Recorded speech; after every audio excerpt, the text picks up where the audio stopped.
Richard Landry live in Logan Lake, British Columbia, a town of 2,500 that exists because there's copper in the ground. My husband and I have been in the mining industry all of our lives.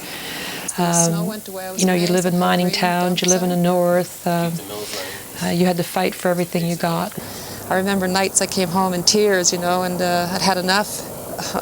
And he used to just push me back out the door and say, "Carol, if you don't do it, they'll win."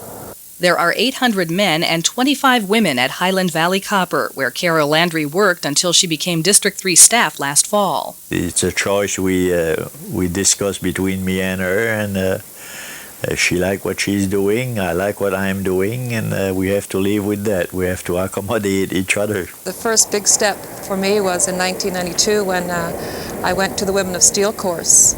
And I always credit everything back to the Women of Steel course because it changed my life completely. I learned all about the structure, not just of the steelworkers, but of the labor movement as a whole in Canada, and started to build some skills, communication skills, and confidence. The transition coming from a small town to the big city, I found that very difficult.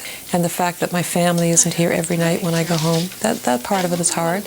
But in dealing with the locals here and the members, it's been really good. I'm used to dealing with big multinational companies, and you have a lot more clout when you deal with those guys because they've got the resources and the monies that you can go after them and have a good fight with them. Here you work with some of the companies are smaller and don't have the same kind of resources, so you have to change your tactics at the bargaining table. She's glad to be a role model for other steelworker women. She's encouraging them to be active in their locals and promoting their leadership within the International. Bringing all of these new women into the steelworkers, it's going to change the face of the steelworkers. That to violate this pledge is to stamp me as a person. Is to stamp me as a person. Devoid of principle and destitute of honor.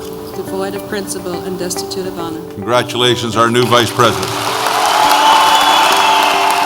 Yes, today, 21 years ago, the Women of Steel program was started by our now International President, Leo Gerard. It started in District 6 and quickly we adopted it in District 3.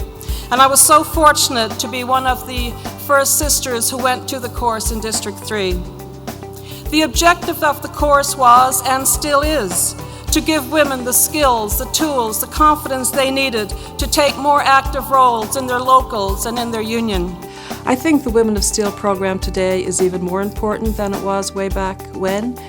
We have a lot of women joining unions. In fact, I think if you look at the numbers, probably twice as many women are joining unions today in Canada and in the United States.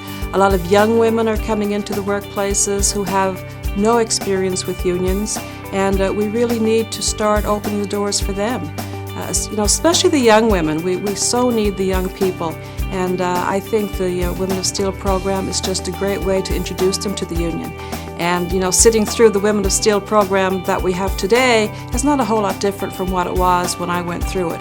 It still talks about the structure of the union, how you become a leader in the union, and I think the biggest thing it gives you is the confidence and opening doors for you.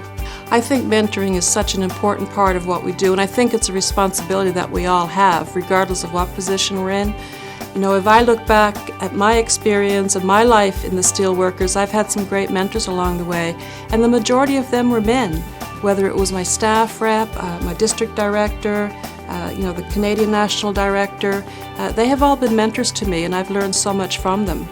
And I think the other thing we have to remember as women is it's our responsibility, it's really an obligation that we have to reach back and make sure that we are bringing other women along with us. Every day when I come to work and I get off the elevator going to my office, I have to do a bit of reality check and think, the opportunity that I have, the responsibility that I have now to make sure that we're paving the way for other women to get active and to take leadership roles. So no, back then I didn't think that it was going to lead to very much. And I remember looking at our leaders, looking at our staff rep and our director as, they were just way up there and I was just a rank and file person. So it's been fast and furious, but I've loved every minute of it.